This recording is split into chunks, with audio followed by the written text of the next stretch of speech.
here's the coolest thing. I don't feel like I'm in Arizona. I don't feel like I'm in a desert in this. And imagine here's your waterfall and there's someone's apartment.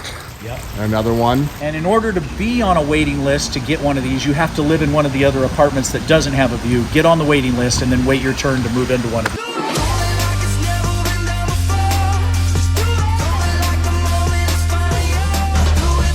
Welcome to living the Aquascape lifestyle.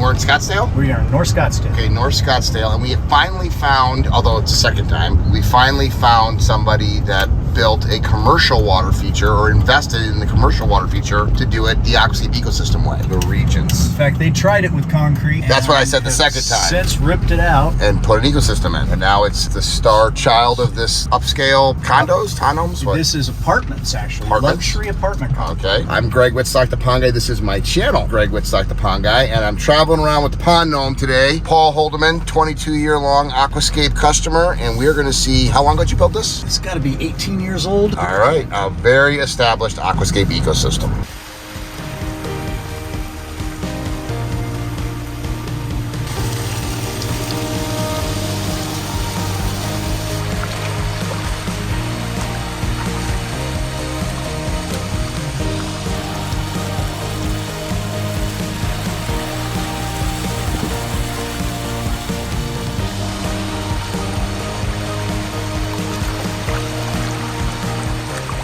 This is the walk that every prospective tenant takes with the rental agent. And they take them on this walk across this bridge over here. And to a person, they tell me that every single person that walks through here, somewhere starting right about here, where they can hear it, yep.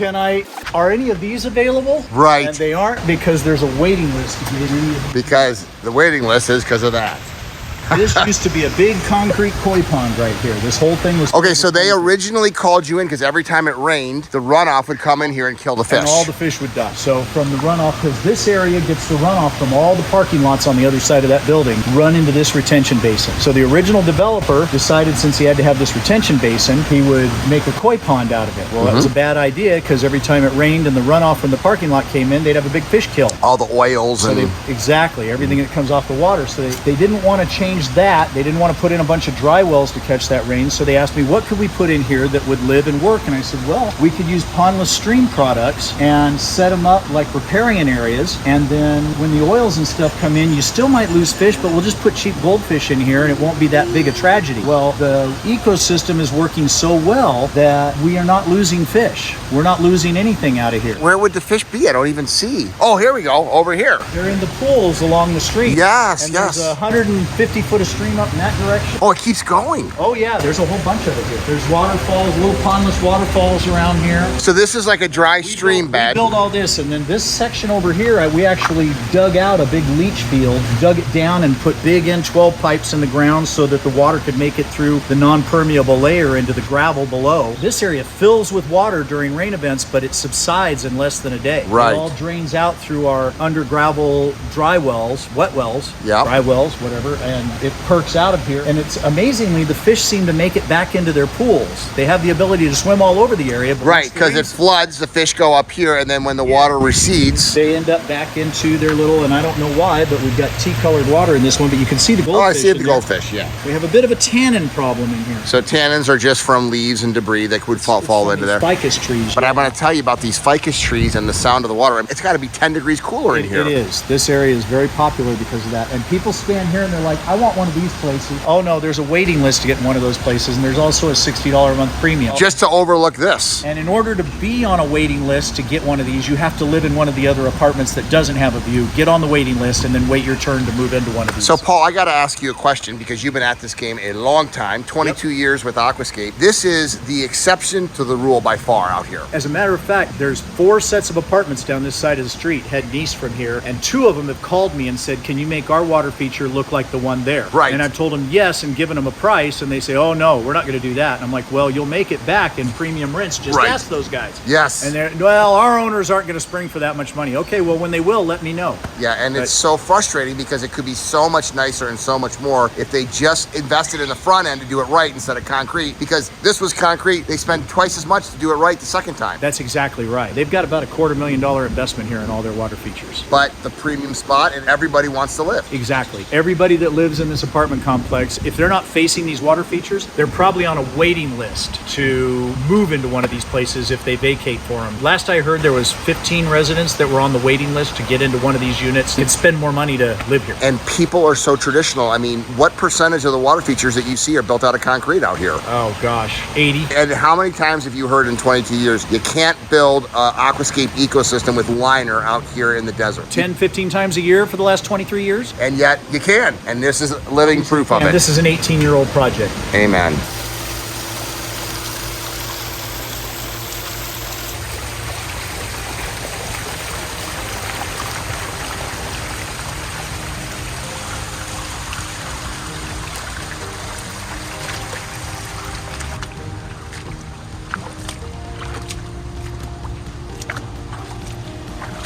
This is the end run. It starts up at the other end, which we'll walk through the parking lot to get it at the other side. Yeah. But this is where the water would flow. If it was going to flow all the way through here, it would head out that direction. Okay. These last two waterfalls here, we're probably going to tear out and upgrade this to a whole river system through here in about 2 to 3 years. Yeah, so this has been going for 18 years like that. Yeah, in fact, both those were built by Scott Hammond. This parking lot, all this watershed, you can see the slope. All this is the catchment that all goes into that retention basin. Yeah, right here. It slides under the curb here. We put in this dry wash, and we found that this actually scrubs the water on its way down. We put a driftwood snag down here, plant some plants on this end, and every time there's a storm, all of the debris like cigarette butts, cans, and They get stuck up in here. Ends up here and gets stuck in our wood deck out down here. Winds up right through this area here. Imagine here's your waterfall, and there's someone's apartment. Yep. Another one, and another one. All looking at this. Not bad. I don't see goldfish in that one. That's interesting. There's usually goldfish in here. Up in this little pool up here. Yeah. The birds have cleaned this one out recently. But look at how cool this is. This thing just goes and goes and goes. And how much more interesting than a concrete utilitarian. Here's the coolest thing. I don't feel like I'm in Arizona. I don't feel like I'm in a desert in this. And the shade from these palms, it feels like I'm in the Garden of Eden. Listen to that sound. You don't even hear the road. This spa is a very, very popular spa. Oh yeah. This waterfall. They wanted this waterfall to make sound for that spa. That was the whole point. I think you've accomplished your goal. So when people call me from Scottsdale, they want to see examples of our project. Just send them over here. We send them here. Yeah. This is where we send them to look at what we do. And that's the headwater for this side of the street.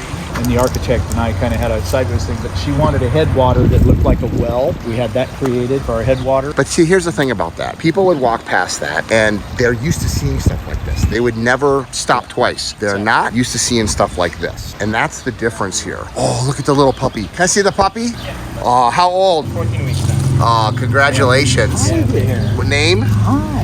Her name is Valkyrie. Hi. Do you live in one of these places? Yep. Do you ever look at this water feature? I do, actually. Do you like it? Yeah. We're the guys that built it. Oh, really? Yeah, so we're back filming it for our vlog channel. It's pretty beautiful, man. I love it. Thank you. Yeah, good job with it. It looks like the Garden of Eden. I don't feel like I'm in the desert when I'm here. Yeah, honestly, I had people visit also and say like this is one of the best features. And it cools it down. Yeah. Definitely feels calmer with the water and the shade. In summertime, it really gives good weather down here. Yeah, you're gonna like it. You're gonna like that water. I know you will.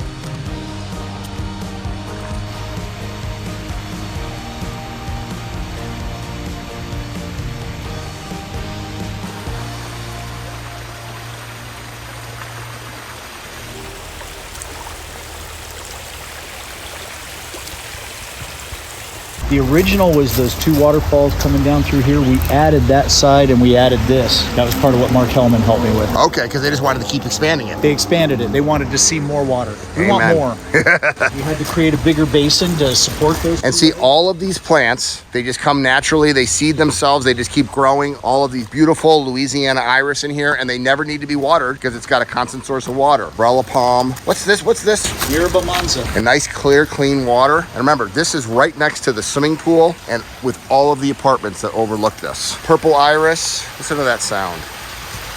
It is a jungle back here. What is this creeping plant? It looks like some sort of a sedum or water hyssop. Water hyssop. It just softens up the rock. And that's the whole thing. You have rocks, but then you have plants. The whole goal is you don't know where the water ends and the land begins. Birds coming down while we're sitting here listening to them. And we're 50 feet off of the road. The biggest freeway in the valley is 100 yards away. Right. It's just a little tropical paradise. Look at this canna. Wow, how gorgeous is that? You've been here when this is all flooded, I'm assuming. Yeah, the water pulls up in here, and you can see our power is up high. All the power is in these plastic rocks way up high. Oh, this yeah. Thing fills in with water about to somewhere in here. You know, it gets about 3 feet deep. Right, and then slowly trickles down. Yeah, it perks into here. This is actually our biggest wet well is under this rock here. We've got a series of 3 18-inch N12s in the ground here that are going down about 15 feet, give or take. And the water drains out of here overnight. It fills up with water, and then overnight it drains out, and we're right back down to where we're supposed to be. But one of the cool things is this area right here is the biggest part of the river system, and we figure we're running this river system off rainwater something like a third of the year. So even in a desert, a third of the time you never have to fill it up. It's doing it with rainwater. Right, because it slowly over time goes back down, then you got to top it off. We have an auto level on it. Once it hits a certain point, like 4 inches over the top of the pumps, the water auto level kicks in. This little pond is my favorite part of the whole thing. Oh, up here? Yes. This is gorgeous. It's mine too. Yeah, you're enjoying it, aren't you? This is beautiful. I know, there's little like goldfish in there. Yes, this is the guy that built this. Oh, you did? I built it, yeah. This is the guy that taught me how to do it. Well, that's some talent right there. I used to design pools, so I know.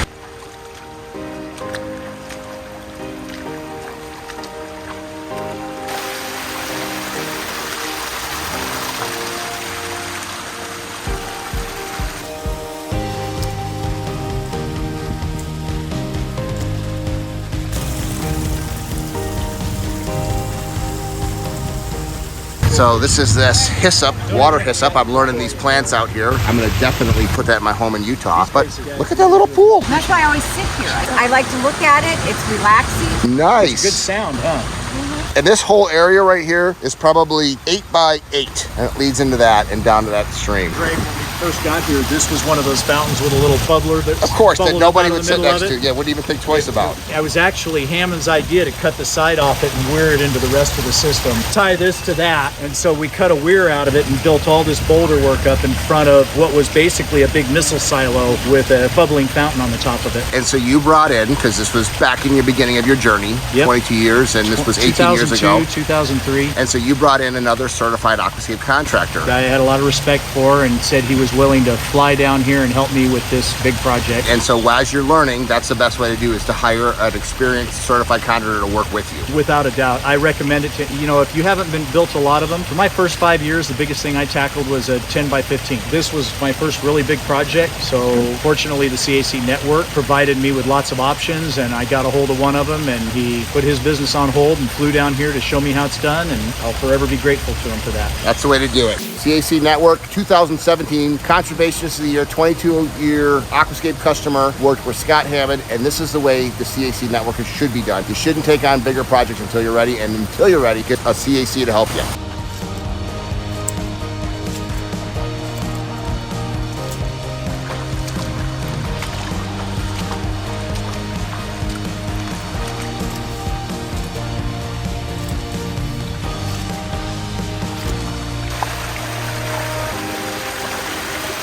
I brought in some moss from up north. Oh yeah, there it is. We're actually growing moss. It's not that easy to do that. Wow, jumped up there. Moss in the desert. We have apartment complexes all over the Southwest, and by far and away, doesn't even come close, this is the nicest feature we have in our portfolio. See that patio right there? Oh yeah. That guy moved in shortly after we built this, and he's got a TV in there. He sits out there and smokes cigars. He's been there for 18 years in that unit. I love it. This is so frustrating to me, and it's probably the #1 reason that I'm out doing my vlog, is that this should be the standard, not concrete water features. And it's just doing things right. It's understanding. Developers do these things, they do them on the cheap, and they don't make them last. This is, to me, why I do my job. I want to showcase to the world what Pond's done right, customers serve right, which is a certified aquascape contractor mantra, and what should be done, which is work with nature, not against her. If you guys get inspired by this, please share these videos, because more people need to see what living the aquascape lifestyle is all about, working with nature and Pond's done right. I love my job.